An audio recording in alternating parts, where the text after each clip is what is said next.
के इलाके माशखेल से गिरफ्तार किया गया था, जिसके बाद इन्वेस्टिगेशंस का आगाज हुआ, तहकीकात की जाती रही और फिर कुलभूषण का एतराफ़ी वीडियो बयान भी मंजर आम पर आता है, जिसमें उसने ये एक्सेप्ट किया, ये एतराफ़ किया कि वो भारतीय बहरिया का हाजिर सर्विस ऑफिसर है और भारतीय खुफिया एजेंसी रॉ के लिए वो काम कर रहा है। बलूचिस्तान में जो तकरीबी कार्रवाइयाँ होती रही, अलहदगी पसंदों के जरिए हों या वैसे हों, उसमें भारत का हाथ मुलव्विस है, ये भी एतराफ़ किया गया कुलभूषण यादव की जानिब से।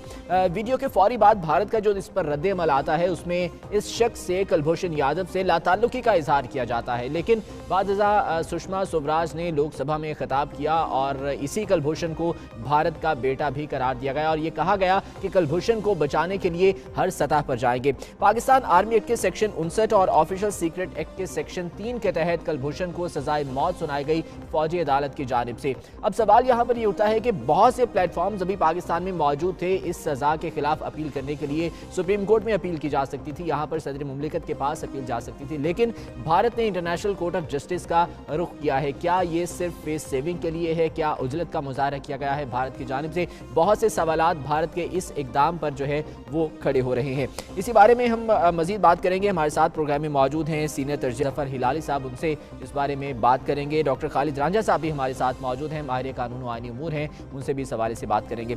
जफर हिलाली साहब, आपसे मैं गुफ्तगू का आगाज़ करना चाहूँगा। सबसे पहले तो ये बताइएगा कि भारत की जानिब से 13 रुकनी पैनल जो कि इंटरनेशनल कोर्ट ऑफ जस्टिस में अब इस केस को रिप्रेजेंट कर रहा है कुलभूषण यादव के, और जो दलाइल दिए जा रहे हैं वो भारत के डेफिनेटली वो अपने मौक़िफ़ को वहाँ पर दुरुस्त साबित करने की कोशिश तो करेगा, लेकिन पाकिस्तान की जानिब से जो नुक्ता उठाया जाएगा वो पटिशन के नाकाबिले समात होने के हवाले से नुक्ता उठाया जाएगा। आप नहीं समझते कि अगर ये पटिशन नाकाबिले समात थी, दायरा समात पर अगर सवाल उठ रहा है ICJ के, तो पाकिस्तान को डिप्लोमेटिक लेवल पर खारजा सतह पर इसका जो है वो जवाब पहले देना चाहिए था?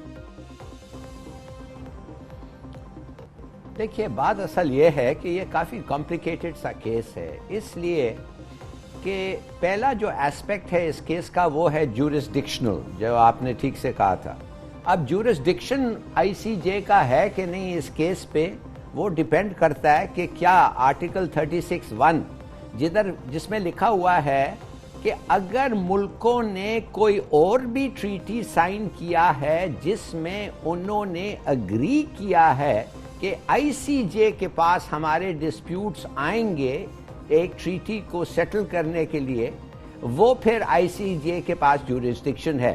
और दूसरा जो है आर्टिकल 36(2) वो एक जनरल कंपल्सरी ज्यूरिसडिक्शन है सुप्रीम कोर्ट का, जो मेरे ख्याल में हमने समझा कि ये वैलिड है इस केस के लिए, बिकॉज हमने 29 मार्च को जाके सुप्रीम UN में सेक्रेटरी जनरल को हमने खत लिखा और कहा कि 2 हफ्ते पहले यादव के वर्डिक्ट के पहले कि हम इंटरनेशनल कोर्ट ऑफ जस्टिस का कंपल्सरी ज्यूरिसडिक्शन एक्सेप्ट नहीं कर रहे हैं। तो वो तो ठीक है, वो हमने कह दिया और कंपल्सरी ज्यूरिसडिक्शन नहीं कर रहे हैं और वो उनको मानना पड़ेगा। मगर जो पहला केस है 36(1) जिसमें हमने पहले से ही कहा हुआ है एक ऑप्शनल प्रोटोकॉल में कि अगर ट्रीटीज का कोई डिस्प्यूट अराइज होता है वो ICJ का हक बनता है और हम तस्लीम करते हैं कि वो सेटल कर सकता है, ये जो बात है ये अभी फैसला इस पे होगा। दूसरी बात है, हमने हिंदुस्तान को एक्सेस नहीं दिया, यादव को काउंसलर एक्सेस यादव को हमने नहीं दिया। क्यों? इसलिए 2008 में हमने एक ट्रीटी साइन किया था हिंदुस्तान के साथ जिसमें हमने कहा था कि जासूस और इस किस्म के जो लोग होते हैं उनको वो जो प्रोटोकॉल है ऑफ काउंसलर एक्सेस उसको नहीं दिया जाएगा। मगर क्या हम वो ट्रीटी को अंडर आर्टिकल 101 UN में लेके रजिस्टर किया है? इसलिए कि हर बायलैटरल ट्रीटी जो 2 मुल्कों के दरमियान होता है उसको हमें रजिस्टर करना पड़ता है UN में के पास, इसलिए कि फिर हम वो ट्रीटी को UN बॉडीज के सामने ले जा सकते हैं और कह सकते हैं कि देखिए हमारा तो मुआहदा था, हमारा मुआहदा कुछ और था, अब ये कुछ और कर रहे हैं। और फाइनली प्रोसीजरल बात जो है, अगर मैं कंक्लूड करता हूं, प्रोसीजरल बात जो है वो ये है कि हिंदुस्तान ने कहा ये फेयर ट्रायल नहीं हुआ।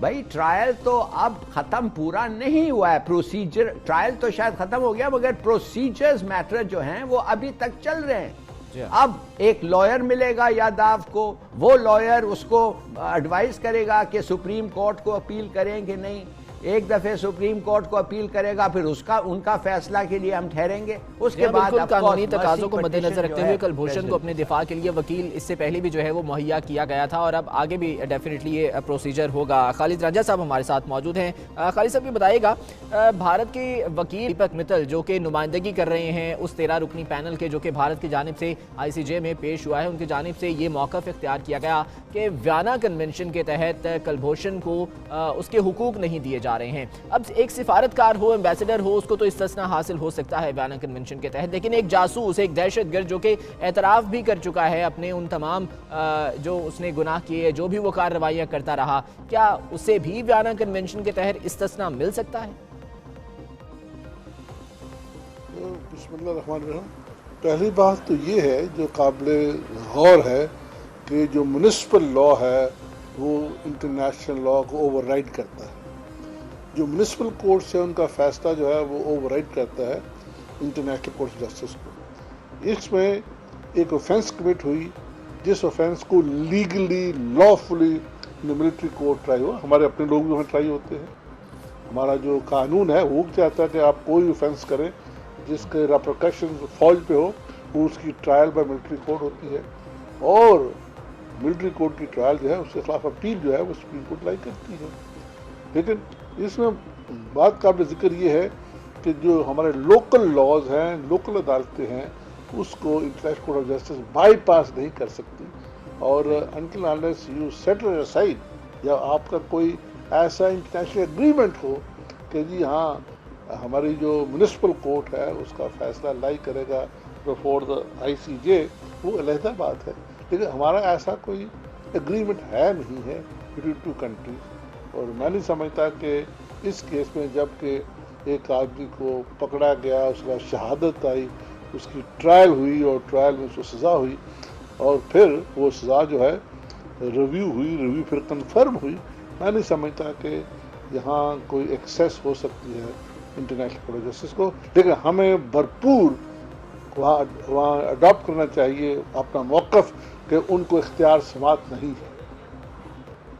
यानी कि इंटरनेशनल लॉ यहाँ पर जो है वो इम्प्लीमेंट नहीं हो सकता अगर ये तमाम तर हमारे अपने लॉ के तहत अगर तमाम चीज़ें प्रूव हो चुकी हैं तो। ठीक हो गया। पर्सनल म्युनिसिपल लॉ जिसे कहते हैं that overrides international law and international conventions. ठीक हो गया। हिलाली साहब ये फरमाइएगा कि पाकिस्तान की फौजी अदालत ने कुलभूषण को सजाए मौत सुनाई, उसके बाद अब अपील के लिए दीगर फोरम्स भी तो मौजूद थे, जिस तरह से आपने पहले भी कहा कि एक प्रोसीजर के तहत जो है दिफा के लिए वकील भी मुहैया किया गया था और अब डेफिनेटली आगे भी जो है अगर अपील होती है तो मुहैया किया जाएगा। सुप्रीम कोर्ट में अपील के लिए जा सकते थे, सदर मुमलिकत के पास जो है वो अपील हो सकती थी। क्या भारत की जानिब से ये उजलत में एक इकदाम उठाया गया है या कि फेस सेविंग के लिए भारत जो है इंटरनेशनल कोर्ट ऑफ जस्टिस चला गया? देखिए मेरे ख्याल में उनके लॉयर्स जो हैं इस केस को उन्होंने गौर से स्टडी किया। जाहिर है वो चाहते ये हैं कि जितना एम्बेरस करे पाकिस्तान को वो करें, और अगर उनका जैसे वो कहते हैं हमारा बेटा और वाकई उनका सर्विंग ऑफिसर था, उसको बचाना तो है इनको। तो मैं ये समझता हूँ कि ये जो 36(1) और 36(2) का मामला है, उनको एक्सपर्ट लीगल ओपिनियन उनका ये कह रहा है कि इसमें शायद कोर्ट को ज्यूरिस्डिक्शन मिल सकता है। अब रांझा साहब ने जो कहा है वो भी ठीक है एक लिहाज से कि म्यूनिसिपल लॉ जो है इंटरनेशनल लॉ को ओवरराइड करता है, मगर म्यूनिसिपल लॉ या बाइलैटरल ट्रीटी UN में करने के लिए it must be registered in the UN। उस ट्रीटी को रजिस्टर करना बहुत ज़रूरी है, नहीं तो वो ट्रीटी को आप अगर ले जाके कोई इंटरनेशनल बॉडी के सामने प्लीड करें तो UN कहता है कि that is not according to their procedure. और दूसरी बात है, बड़ा इंटरेस्टिंग है कि क्या इसका मतलब ये है कि एक दिन आप आके कह दें दूसरे मुल्क को कि हम ये आपके साथ फैसला एग्रीमेंट कर रहे हैं, और दूसरे दिन आप पार्लियामेंट में जाके एक लॉ उसके खिलाफ माने उस एग्रीमेंट के खिलाफ पास करके, इसका मतलब ये है कि वो जो इंटरनेशनल एग्रीमेंट हुआ है वो रद्द हो गया है और ये नया लॉ जो म्यूनसिपल लॉ है वो हर वक्त होगा। मेरे ख्याल में ये भी इतना आसान नहीं है कहना कि वाकई ये ऐसा सिस्टम है। मैं समझता हूँ कि ये भी लीगल ओपिनियन इस पे शायद डिवाइडेड है। हिलारी साहब, मैं आपकी यही बात जो है वो रांझा साहब के सामने रखना चाहूँगा। खालिद साहब, ये बताइएगा, जिस तरह से अभी हिलारी साहब ये कह रहे थे कि एक मुआहदा अगर होता है, एक इंटरनेशनल एग्रीमेंट अगर होता है तो उसको यूएन में रजिस्टर करवाना लाजमी है। अगर वो वहाँ पर रजिस्टर नहीं होता तो फिर इंटरनेशनल लॉ खुद को देखता है। आप ये फरमाइएगा कि अगर ये रजिस्टर नहीं है, 2008 में जिस तरह से मुआहदा हुआ, हिलाली साहब ने अभी बताया, और रजिस्टर नहीं हो सका, तो इंटरनेशनल लॉ फिर कहाँ पर इम्प्लीमेंट होता है? क्या कहता है इस सिलसिले में? ये जो रजिस्ट्रेशन है दैट इज साइन क्वा नॉन ऑफ इम्प्लीमेंटेशन। अगर इसको जैसे ट्रीटी जो है उसकी फॉर्मेट दुरुस्त ना हो, लेकिन जहाँ ट्रीटी होती है ताबे रिकग्निशन बाय योर ओन पार्लियामान, तो पार्लियामान जब तक रिकग्नाइज नहीं करती उस वक्त तक ट्रीटी नहीं होती। इसी तरीके से जब लॉ जो है वो जो एग्रीमेंट है उसको रजिस्टर ही किया गया तो it will not be binding और इम्प्लीमेंटेबल।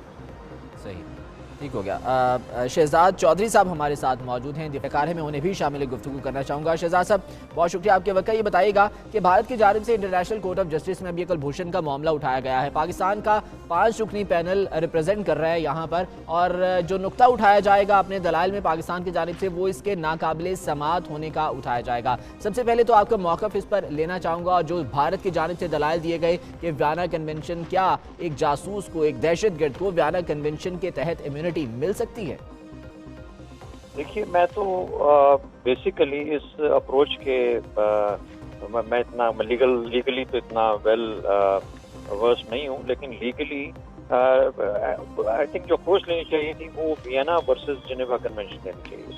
मेरा ख्याल है कि अगर हम जेनेवा को यहाँ पे इन्वोक करें, जेनेवा कन्वेंशन को, उसके अंदर पाकिस्तान को एक ऐसी रीजन मिल जाती है कि एक कम्बैटेंट जो कि पाकिस्तान के अंदर दहशतगर्दी कर रहा था, जो पाकिस्तान की रियासत के खिलाफ सैबोटाज में मसरूफ था, और खुद उसका अपना इसके ऊपर कन्फेशन है और पाकिस्तान की ज़मीन से पकड़ा गया, तो इसका मतलब है कि वो पाकिस्तान के खिलाफ जंग कर रहा था। तो उसका स्टेटस वही होगा जो कि जंग के अंदर किसी जासूस का होता है, या अगर वो अपने आप को यूनिफॉर्म में रखा होता तो प्रिजनर ऑफ वॉर का होता।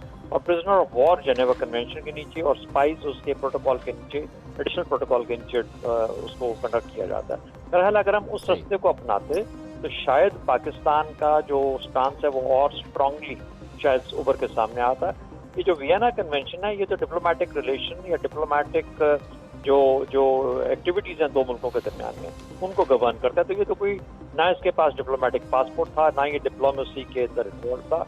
ये शख्स तो एक इंडियन, एक नाम बदल के जासूस की शक्ल में यहाँ पे पाया गया, यहाँ मौजूद हुआ। तो मेरा ख्याल है कि शायद वो रास्ता ज्यादा बेहतर था, लेकिन लेट्स सी हमारी लीगल टीम किस तरीके से इसको लेके आगे। साहब, यहाँ पर एक सवाल ये भी उठता है कि जिस तरह से एतराफ़ी बयान में कुलभूषण की जानिब से ये बताया गया, ये एतराफ़ किया गया कि जो तकरीबी कार्रवाइयाँ चाहे बलूचिस्तान में वलहदगी पसंदों के ज़रिए हों या वैसे हों, उसमें भारत का हाथ मुलव्विस है, भारत उसके पीछे है। पाकिस्तान की जानिब से बारहा ये कहा गया कि शवाहिद मौजूद हैं कि बलूचिस्तान में भारत तकरीबी कार्रवाइयाँ करवाता रहा है और करवा रहा है। आप नहीं समझते कि ये मामला भी पाकिस्तान को अब इंटरनेशनल कोर्ट ऑफ जस्टिस में टेकअप करना चाहिए?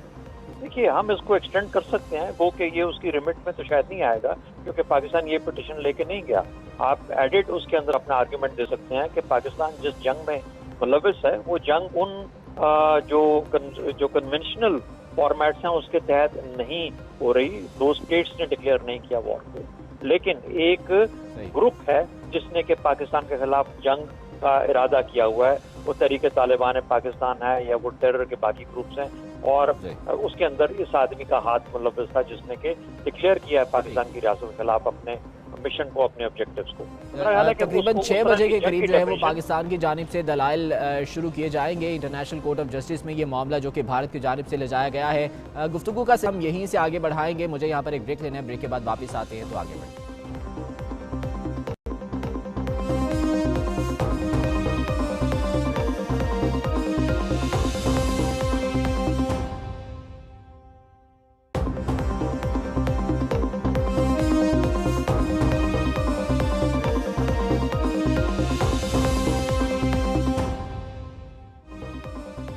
ब्रेक के बाद आपको एक बार फिर से खुशामदीद कहते हैं। डॉक्टर खालिद रांझा साहब हमारे साथ मौजूद हैं, जफर हिलाली साहब हमारे साथ मौजूद हैं। गुफ्तगू हम कर रहे थे कुलभूषण यादव के हवाले से, जिसका मामला अब आलमी अदालत में भारत की जानिब से ले जाया गया है। शोर बहुत ज़्यादा मचाया जा रहा है और पाकिस्तान की जानिब से भी डेफिनेटली इस हवाले से दलाइल जो है वो दिए जाएंगे और तकरीबन 6 बजे का ये जो वक्त दिया गया है पाकिस्तान की जानिब से दलाइल का सिलसिला शुरू होगा।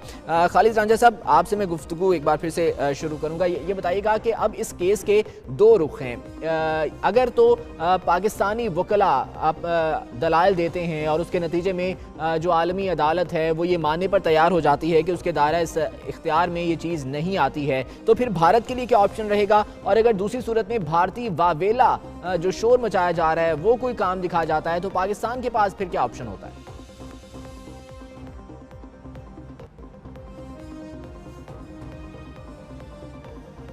खालिद रांझा साहब सुन नहीं पा रहे हैं। हिलाली साहब, यही सवाल मैं आपके सामने रखूंगा। ये दो रुख अब जो है वो सामने आए हैं। अगर भारतीय वावेला काम कर जाता है, अगर पाकिस्तानी दलाइल जो है उसके नतीजे में आलमी अदालत ये मान लेती है कि उसके दायरे समात में ये चीज़ नहीं आती है, तो फिर ऑप्शंस क्या होंगे सर?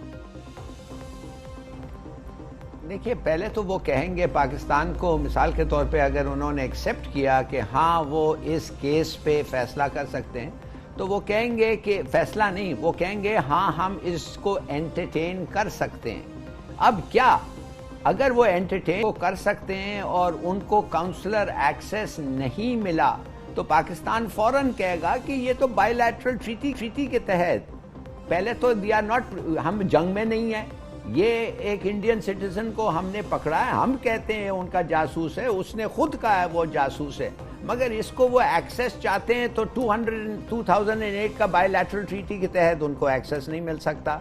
ठीक है, अगर रजिस्टर्ड हुआ या नो डजंट मैटर, हमने एग्री किया है कि एक्सेस उनको नहीं मिलता है, तो ये क्या शोर कर रहे हैं ये?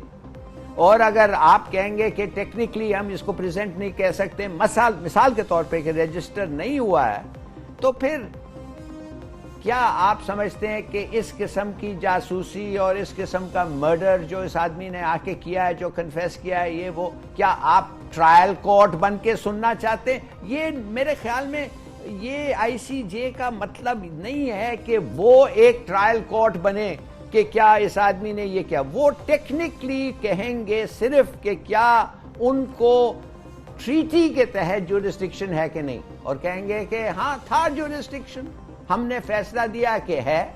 उसके बाद क्या जरूरत है उनको कहना कि मेरिट्स ऑफ द केस पे तो जा ही नहीं सकते। वही यही कह सकते हैं हाँ हमारे ज्यूरिसडिक्शन है, अब प्रोसीड फर्दर। क्या फर्दर प्रोसीड करेंगे जी? वो कहेंगे इनको एक्सेस नहीं दिया गया, ये वो। तो जैसे मैंने आपको कहा, वो कहेंगे तो this was by mutual agreement, हमने एक एक के जासूसों को, मर्डरर्स को एक्सेस नहीं दे, और स्टेट स्पॉन्सर्ड लोगों को एक्सेस नहीं देते। बायलैटरल ट्रीटी है, ये ट्रीटी तो इंडिया के इनिशिएटिव पे साइन हुआ। हिलाली साहब, अगर ये बायलैटरल ट्रीटी मौजूद है, एक्सेस अगर नहीं दिया जा सकता है, तो भारत फिर किस लिए इतना जो है वो वावेला कर रहा है? इतनी दफ़ा जो है वो काउंसलर सतह पर रसाई मांगी गई, एक्सेस मांगा गया, तो क्या भारत को ये मालूम नहीं है कि इस हवाले से बायलैटरल ट्रीटी मौजूद है ऑलरेडी और उसी के इनिशिएटिव पर यह किया गया था? नहीं, भारत ने तो बड़ी चालाकी से ये कहा है, वो तो उधर आया ही नहीं है। वो तो सिर्फ भारत इस वक्त ये कह रहा है कि आपका ज्यूरिसडिक्शन है, कैदे हैं, और हम कह रहे हैं अगर हैं तो लिहाजा हम कह रहे हैं इसको एक्सेस नहीं मिला, और अगर एक्सेस नहीं मिला तो आप ये कह दें कि फर्दर इसके खिलाफ कोई एक्शन ना लिया जाए जब तक ये जो मामले हैं ये एक्सेस का हल नहीं हुआ। अगर हम कह दें, मिसाल के तौर पे हम कह दें एक्सेस मान लिया, एक्सेस दे दिया, उससे क्या होगा भाई? एक्सेस मिल गया, वो आएंगे, उसको मिलेंगे, वो बात करेंगे, और क्या होगा? ठीक हो गया। खालिद रांझा साहब, आपसे यही सवाल जो आपके सामने भी रखना चाहूंगा, पाकिस्तान के पास क्या ऑप्शंस होते हैं, या भारत के पास फिर जो है वो क्या ऑप्शंस बचते हैं इन केस अगर कोई भी जिस तरह से अभी हिलाली साहब ये कह रहे थे कि ट्रायल कोर्ट तो बिल्कुल नहीं बनेगी आलमी अदालत इंसाफ, तो फिर क्या इस आगे पेशरफ्त होती, क्या देख रहे हैं आप? जहाँ तक आर्मी कोर्ट्स का ताल्लुक है, वो हैं कोर्ट्स विद सनसेट क्लॉज के इनके ड्यूरेशन के लिए ये मुकम्मल अदालत है और एक स्पेशल कोर्ट है और उसको आईनी तहफ़्फ़ुज़ है और ये जो अदालत ने फैसला किया है, ये सिर्फ क्वेश्चन सुप्रीम कोर्ट भी नहीं कर सकती, उन्होंने लिमिटेड जुरिडिक्शन, आप कहो जी कोरम नॉन जुडिस है, विदाउट जुरिडिक्शन है, ये इल्ज़ामात हों तब आप इस फैसले को रख सकते हैं। तो जहाँ तक ये आईनी अदालत है, इसमें हमें मुकम्मल दस्तरस है और जो भी तरीका अपील का है वो प्रोवाइड है। लेकिन मैं ये गुजारिश ये कर रहा था कि अगर आप कंसीड करें जुरिडिक्शन कोई भी है, तो फिर जहाँ से सांप का सिर गुजर जाए वहाँ पूरा सांप गुजर जाता है, तो एक नया रास्ता खुल जाएगा। यानी कि आप समझते हैं कि ये रास्ता जो है वो नहीं देना चाहिए, पाकिस्तान को अभी से जो है इसको रोकना होगा। बिल्कुल रोकना चाहिए, अदरवाइज आपके पास बाद में आप रोक नहीं सकेंगे। ठीक हो गया। अच्छा, एक और मामला जो इस हवाले से भारत तो अपना मामला लेकर गया है आलमी अदालत में, लेकिन हमारे पास भी तो बहुत से शवाहिद मौजूद हैं कि भारतीय एजेंसी का हाथ रहा है पाकिस्तान में होने वाली तकरीबी कार्रवाइयों में। क्या ये मामला सर टेकअप नहीं किया जा सकता आलमी अदालत इंसाफ में? कुलभूषण की उस एतराफ़ी बयान जिसमें उसने ये एतराफ़ किया था कि भारतीय एजेंसी रॉ मुलविस है, क्या उसके साथ हम आलमी अदालत इंसाफ में ये मामला नहीं ले जा सकते? जा सकते हैं, लेकिन आप गलत कन्वेयर बेल्ट यूज करेंगे। अगर आप ये करना था आप पहले कर लेते, किसी ने रोका था आपको? यानी कि आप अगर इस कन्वेयर बेल्ट पे आएंगे, उसकी पिच पे आ जाएंगे, देन ऑफ कोर्स पिटीशन तो वो है, हम तो पिटीशन नहीं है। सही। तो फिर तो कजबैसी हो जाएगी। मैं समझता हूँ कि एक ना तो 100 सुख, अगर इस पर कह दें कि आपका इख्तियार समात नहीं है, उस पर वकला जो हैं वो तैयारी करके जाएं और भरपूर अपने केस को पेश करें और उनको कन्विंस करें कि यू हैव जुरिडिक्शन, पर इस केस में आपका इख्तियार समात नहीं बनता। सही। लाली साहब, जिस तरह से राजा साहब अभी ये कह रहे हैं कि अगर इसी नुक्ते पर जो है वो अदालत को मना लिया जाए कि ये दायरा समात में नहीं आता, तो यहीं पर ये मामला खत्म हो जाएगा। भाई ऑब्वियसली बिल्कुल सही कह रहे हैं आप, ये तो हमारा पहला कॉर्स ऑफ एक्शन है और ये हम जाके कह रहे हैं उनको कि आपका जुरिसडिक्शन आपका नहीं है। मैं कह रहा हूं अगर कोर्ट ने कहा नहीं, अंडर 36(1) ऑप्शनल प्रोटोकॉल आपने एग्री किया है कि अगर डिस्प्यूट हो इसके बारे में आप कोर्ट को आ सकते हैं, लिहाजा हमारा जुरिसडिक्शन है, तो मैं कह रहा हूं उसको एक्सेप्ट करना पड़ेगा ना। आप तो जाके उनके अल्फाज तो नहीं बदल सकते। तो फिर उसके बाद आपको कहना what is the next step. Next step अगर कोर्ट कहे कि आप इनको एक्सेस दें, अब आपकी मर्जी है, आप देंगे या नहीं देंगे, आप लड़ेंगे कुरेंगे कुछ नहीं, मगर लेट अस सपोज कि आप कह रहे हैं ठीक भाई एक्सेस, भाई उसका मतलब तो और कुछ नहीं हुआ ना, उसका तो फेट तो नहीं चेंज होगा, जजमेंट तो नहीं चेंज होगी, ट्रायल का रिवर्स तो नहीं होगा।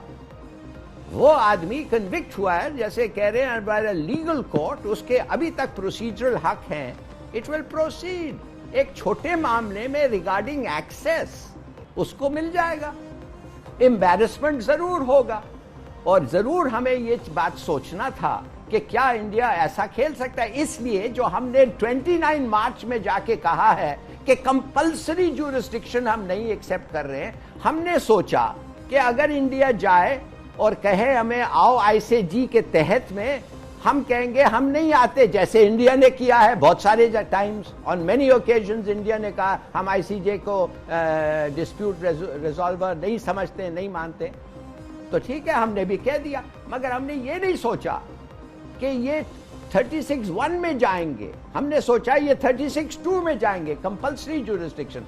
अगर आप समझ रहे हैं ये बात, ये है टेक्निकली उनका केस हिंदुस्तान का। और टेक्निकली अगर जिस तरह से आपने अभी कहा कि हमने मुतादिद मौके पर इंटरनेशनल कोर्ट ऑफ जस्टिस में जब जाने की बात की, भारत की जानिब से कहा गया कि हम नहीं जाते, तो क्या इस मामले में पाकिस्तान डिप्लोमेटिक लेवल पर इस तरह का कोई जवाब नहीं दे सकता था? मेरे ख्याल में देखिए, एक तो लॉ की जब बात आती है, आप कह रहे हैं कि डिप्लोमेटिकली हम बैकफुट पे हैं या फ्रंट फुट पे होना चाहिए था, वो आप कह सकते हैं, हम आर्ग्यू कर सकते हैं। मगर जिधर लीगल मैटर आ जाता है, जिधर कानून की बात आती है, जिधर इंटरनेशनल लॉ का बात आता है, वो तो फर्क नहीं पड़ता ना। आप जितना भी पॉलिटिकल आवाज करें और या डिप्लोमेटिक मूव्स करें, लॉ इज द लॉ और interpretation of the law court करता है। अब आप सोच लें कि अगर मिसाल के तौर पे मैं समझता हूं कि अगर उसको एक्सेस मिल जाता एक दफ़े दो दफ़े टुवर्ड्स द एंड, क्या होता? आखिर लोगों को फांसी की सजा, डेथ सेंटेंस इंडियन स्पाइस को मिला है। क्या उनको इंडियन स्पाइस, क्या जो लोग हिमाकतें आके इधर किए हैं, क्या एक्सेस से वर्डिक्ट बदल जाती है? नहीं, एक्सेस हम इसलिए नहीं देते कि हम नहीं उन लोगों को बताना चाहते हैं वो है किधर, वो कुछ चीज़ें करें, ऐसी हरकत करें जो हमारा इन्वेस्टिगेशन प्रोसेस फ्रस्ट्रेट हो जाए या उसको बचाने की कोशिश की, लॉट्स ऑफ रीजंस। सही। मगर अगर कानून में लिखा हुआ है एक्सेस और आपने भी वो कानून को साइन किया है तो फिर आपको देना पड़ेगा। और अगर कोर्ट को जाएंगे तो कोर्ट करेगा। मैं तो समझता हूँ 50-50 है और देखें क्या होता है। ठीक। अच्छा हिलाली साहब, जिस तरह से दीपक मित्तल की जानिब से दलाइल जो दिए जा रहे थे आईसीजे में, उसमें वियना कन्वेंशन का हवाला दिया गया है, और लेकिन जिस तरह से ब्रेक से पहले बात कर रहे थे कि वियना कन्वेंशन डिप्लोमेटिक मामलात के लिए है, जेनेवा कन्वेंशन सर इस हवाले से कुछ कहता है इस मामले में क्या किसी तौर पर भारत के लिए सपोर्टिव हो सकता है या पाकिस्तान के लिए हो सकता है? देखिए, यादाव जो है प्रिजनर ऑफ वॉर नहीं है, इसलिए कि पाकिस्तान और इंडिया जंग के इसमें नहीं है, इनफॉर्मली एक जंग में होंगे मगर formal war has not been declared. तो जिनेवा कन्वेंशन अप्लाई करता है टू प्रिजनर्स ऑफ वॉर। अब वो प्रिजनर ऑफ वॉर नहीं है, एक तो ये बात है। दूसरी बात ये है कि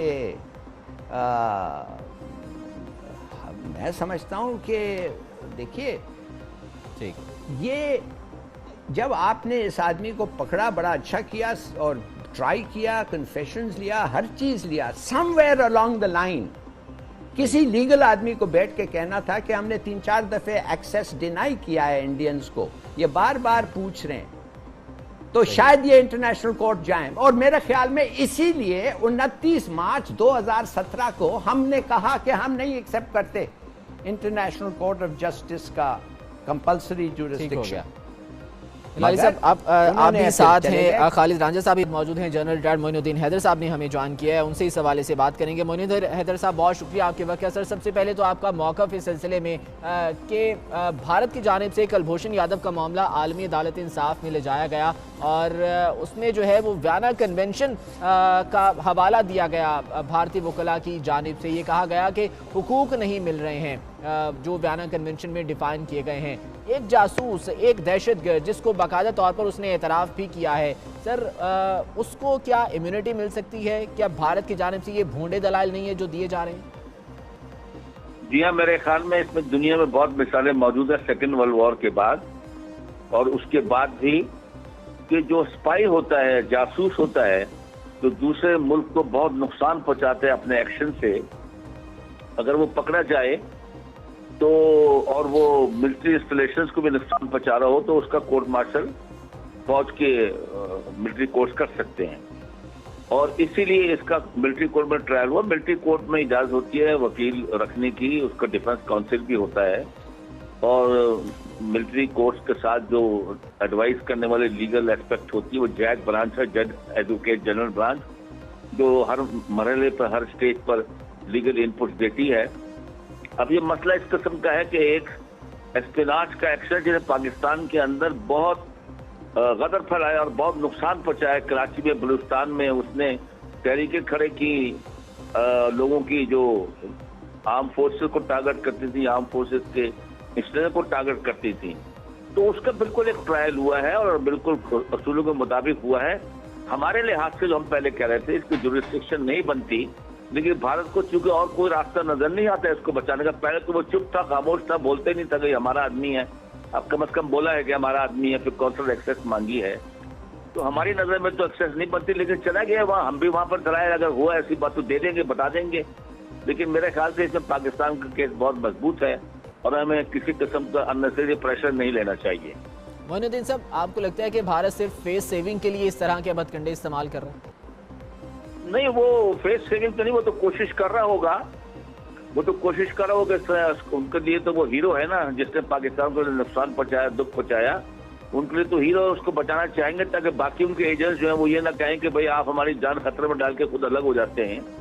तो फेस सेविंग नहीं है, ये उनकी एक जेन्युइन कोशिश हो सकती है उसको बचाने के लिए। लेकिन इसमें ये भी है कि एक चीज जो यहाँ पर हम दुनिया में कह रहे थे या थोड़ा बहुत प्रेस में आ रही थी, अब इंटरनेशनल कोर्ट ऑफ जस्टिस में जाने से और दुनिया में फैलेगी हिंदुस्तान की एक्टिविटीज की दास्तान के वो क्या कर रहे हैं अपने ममालिक, उनके पड़ोसियों, खुसूसन पाकिस्तान के साथ। सही, ठीक। अच्छा खालिद रांझा साहब, मेरे पास वक्त कम है, लास्ट कमेंट आपका कि अगर जो है वो कौंसलर सतह की रसाई के हवाले से भारत ने पहले भी वावेला किया, डेफिनेटली ICJ में भी जो है वो इसी हवाले से बात की जाएगी। हम रसाई नहीं देते, पाकिस्तान रसाई नहीं देता, उसके बाद अगर ये बायलैटरल ट्रीटी मौजूद है, जिस तरह से पहले भी हम बात कर रहे थे 2008 में जो है वो साइन हुई थी, बेशक इसको UN में रजिस्टर नहीं किया गया, पाकिस्तान नहीं देता रसाई, तो फिर भारत के लिए क्या ऑप्शन रह जाता है? अगर भारत हम रसाई ना दें तो फिर वो तो अदालत जो है वो उनके साथ हो जाएगी। फिर तो मैं समझता हूँ कि हमें इस बात तक, will cross the bridge when we come to it.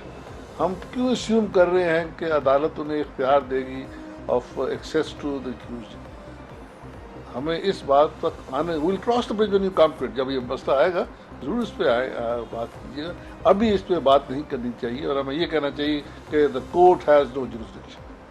सही, ठीक। हिलाली साहब, आपका लास्ट कमेंट इस हवाले से कि पाकिस्तान को जो है वो सिर्फ जिस तरह से खालिद रांझा साहब कह रहे हैं कि ब्रिज हमें क्रॉस नहीं करना चाहिए, इसी पर रहना चाहिए कि नुक्ता ये दायरा समात में है या नहीं है? देखिए, कोई वजह नहीं है उसको एक्सेस, अगर कोर्ट ने कहा दो तो कोई वजह नहीं है उसको दो, ब्रीफ एक्सेस उसको दें, मगर हमें हर वक्त गार्ड ये करना चाहिए कि इंडिया डेस्परेट है, कोई डेस्परेट एक्शन भी ले सकता है, हर किस्म का सेफ गार्ड हमें लेना चाहिए। मगर अगर अदालत ने कहा कि हाँ जुरिस्डिक्शन है और अदालत ने कहा हाँ हम ये एक्सेस के बारे में हम अपनी जजमेंट प्रोनाउंस करेंगे और जजमेंट ये है कि उसको मिलना चाहिए, आई थिंक कि हमारा कोई और ऑप्शन नहीं है, we should accept the judgment. सही, ठीक। बहुत शुक्रिया ज़फ़र हिलाली साहब हमारे साथ मौजूद, डॉक्टर खालिद रांझा साहब आपका बहुत शुक्रिया, जनरल रिटायर्ड मोइनुद्दीन हैदर साहब हमारे साथ मौजूद है, आपका बहुत शुक्रिया। तो ICJ में अब ये मामला अगर भारत की जानिब से टेकअप किया गया है, लेकिन पाकिस्तान का मौक़िफ़ यहाँ पर मजबूत है। दायरा समात में ICJ के ये चीज़ आती है या नहीं आती है, इस हवाले से पाकिस्तानी वकला की जानिब से दलाल दिए जाएंगे। अब से कुछ ही देर में 6 बजे का वक्त गालिबन जो है वो दिया गया था। 5 रुकनी पैनल जो कि पाकिस्तान की नुमाइंदगी कर रहा है वो इस हवाले से दलाल देगा। देखना यह है कि पाकिस्तान के इस हवाले से स्टांस क्या होता है और डेफिनेटली भारत को यहाँ पर भी मुंह की खाना पड़ेगी। आज के प्रोग्राम से इतना ही, आपके फीडबैक का इंतजार रहेगा। इजाजत दीजिए, अल्लाह।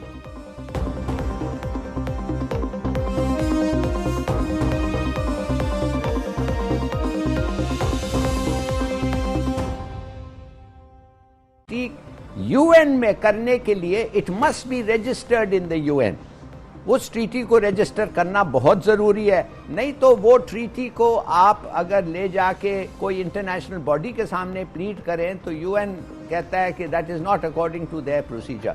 तो दूसरी बात है, बड़ा इंटरेस्टिंग है कि क्या इसका मतलब ये है कि एक दिन आप आके कह दें दूसरे मुल्क को कि हम ये आपके साथ फैसला एग्रीमेंट कर रहे हैं और दूसरे दिन आप पार्लियामेंट में जाके एक लॉ उसके खिलाफ, माने उस एग्रीमेंट के खिलाफ पास करके, इसका मतलब ये है कि वो जो इंटरनेशनल एग्रीमेंट हुआ है वो रद्द हो गया है और ये नया लॉ जो म्यूनिसिपल लॉ है वो हर वक्त होगा। मेरे ख्याल में ये भी इतना आसान नहीं है कहना कि वाकई ये ऐसा सिस्टम है। मैं समझता हूँ कि ये भी लीगल ओपिनियन इस पे शायद डिवाइडेड है। हिलाली साहब, मैं आपकी यही बात जो है वो रांझा साहब के सामने रखना चाहूँगा। खालिद साहब, ये बताइएगा, जिस तरह से अभी हिलाली साहब ये कह रहे थे कि एक मुआहदा अगर होता है, एक इंटरनेशनल एग्रीमेंट अगर होता है तो उसको UN में रजिस्टर करवाना लाजमी है। अगर वो वहाँ पर रजिस्टर नहीं होता तो फिर इंटरनेशनल लॉ खुद को देखता है। आप ये फरमाइएगा कि अगर ये रजिस्टर नहीं है, 2008 में जिस तरह से मुआहदा हुआ, हिलाली साहब ने अभी बताया, और रजिस्टर नहीं हो सका, तो इंटरनेशनल लॉ फिर कहाँ पर इम्प्लीमेंट होता है, क्या कहता है इस सिलसिले में? जो रजिस्ट्रेशन है दैट इज साइना क्वा नॉन ऑफ इम्प्लीमेंटेशन। अगर जो इसको जैसे ट्रीटी जो है उसकी फॉर्मेट दुरुस्त ना हो, लेकिन जहाँ ट्रीटी होती है ताबे रिकग्निशन बाय योर ओन पार्लियामान, तो पार्लियामान जब तक रिकग्नाइज नहीं करती उस वक्त तक ट्रीटी नहीं होती। इसी तरीके से जब लॉ जो है वो जो अग्रीमेंट है उसको रजिस्टर ही किया गया तो it will not be binding और इम्प्लीमेंटेबल। सही, ठीक हो गया। शहजाद चौधरी साहब हमारे साथ मौजूद हैं, दिफ़ाकार है, मैं उन्हें भी शामिल गुफ्तगू करना चाहूँगा। शहजाद साहब, बहुत शुक्रिया आपके वक्त का। ये बताइएगा कि भारत की जानिब से इंटरनेशनल कोर्ट ऑफ जस्टिस में अभी कुलभूषण का मामला उठाया गया है। पाकिस्तान का 5 रुकनी पैनल रिप्रेजेंट कर रहा है यहाँ पर, और जो नुक्ता उठाया जाएगा हो कि जी हाँ, हमारी जो म्यूनिसिपल कोर्ट है उसका फैसला लाई करेगा बिफोर द ICJ, वो अलहदा बात है। लेकिन हमारा ऐसा कोई एग्रीमेंट है नहीं है बिटवीन टू कंट्रीज। और मैं नहीं समझता कि इस केस में जबकि एक आदमी को पकड़ा गया, उसका शहादत आई, उसकी ट्रायल हुई और ट्रायल में उसको सज़ा हुई और फिर वो सज़ा जो है रिव्यू फिर कंफर्म हुई, मैं नहीं समझता कि यहाँ कोई एक्सेस हो सकती है इंटरनेशनल कोर्ट ऑफ जस्टिस को। लेकिन हमें भरपूर वहाँ अडॉप्ट करना चाहिए अपना मौक़िफ़ कि उनको इख्तियार समात नहीं है। यानी कि इंटरनेशनल लॉ यहाँ पर जो है वो इम्प्लीमेंट नहीं हो सकता अगर ये तमाम तर हमारे अपने लॉ के तहत अगर तमाम चीज़ें प्रूव हो चुकी हैं तो। ठीक हो गया। पर्सनल म्युनिसिपल लॉ जिसे कहते हैं that overrides international law and international conventions. ठीक हो गया। हिलारी साहब, ये फरमाइएगा कि पाकिस्तान की फौजी अदालत ने कुलभूषण को सजाए मौत सुनाई, उसके बाद अब अपील के लिए दीगर फोरम्स भी तो मौजूद थे। जिस तरह से आपने पहले भी कहा कि एक प्रोसीजर के तहत जो है दिफा के लिए वकील भी मुहैया किया गया था, और अब डेफिनेटली आगे भी जो है अगर अपील होती है तो मुहैया किया जाएगा। सुप्रीम कोर्ट में अपील के लिए जा सकते थे, सदर मुमलिकत के पास जो है वो अपील हो सकती थी। क्या भारत की जानिब से ये उजलत में एक इकदाम उठाया गया है, या कि फेस सेविंग के लिए भारत जो है इंटरनेशनल कोर्ट ऑफ जस्टिस चला गया? देखिए, मेरे ख्याल में उनके लॉयर्स जो हैं इस केस को उन्होंने गौर से स्टडी किया। जाहिर है वो चाहते ये हैं कि जितना एम्बैरस करे पाकिस्तान को वो करें, और अगर उनका जैसे वो कहते हैं हमारा बेटा, और वाकई उनका सर्विंग ऑफिसर था, उसको बचाना तो है इनको। तो मैं ये समझता हूँ कि ये जो 36(1) और 36(2) का मामला है, उनको एक्सपर्ट लीगल ओपिनियन उनका ये कह रहा है कि इसमें शायद कोर्ट को ज्यूरिसडिक्शन मिल सकता है। अब राजा साहब ने जो कहा है वो भी ठीक है एक लिहाज से कि म्यूनिसिपल लॉ जो है इंटरनेशनल लॉ को ओवरराइड करता है, मगर म्यूनिसिपल लॉ या बाइलैटरल ट्रीट नहीं इस केस पे।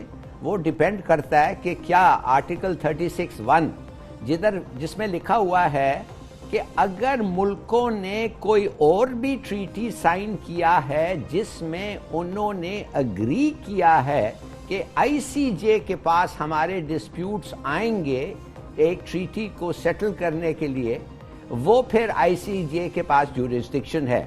और दूसरा जो है आर्टिकल 36(2) वो एक जनरल कंपल्सरी ज्यूरिसडिक्शन है सुप्रीम कोर्ट का, जो मेरे ख्याल में हमने समझा कि ये वैलिड है इस केस के लिए, बिकॉज हमने 29 मार्च को जाके सुप्रीम UN में सेक्रेटरी जनरल को हमने खत लिखा और कहा कि 2 हफ्ते पहले यादव के वर्डिक्ट के पहले कि हम इंटरनेशनल कोर्ट ऑफ जस्टिस का कंपल्सरी ज्यूरिसडिक्शन एक्सेप्ट नहीं कर रहे हैं। तो वो तो ठीक है, वो हमने कह दिया, और कंपल्सरी ज्यूरिसडिक्शन नहीं कर रहे हैं और वो उनको मानना पड़ेगा। मगर जो पहला केस है 36(1) जिसमें हमने पहले से ही कहा हुआ है एक ऑप्शनल प्रोटोकॉल में कि अगर ट्रीटीज का कोई डिस्प्यूट अराइज होता है वो ICJ का हक बनता है और हम तस्लीम करते हैं कि वो सेटल कर सकता है। ये जो बात है ये अभी फैसला इस पे होगा। दूसरी बात है, हमने हिंदुस्तान को एक्सेस नहीं दिया, यादव को काउंसलर एक्सेस यादव को हमने नहीं दिया। क्यों?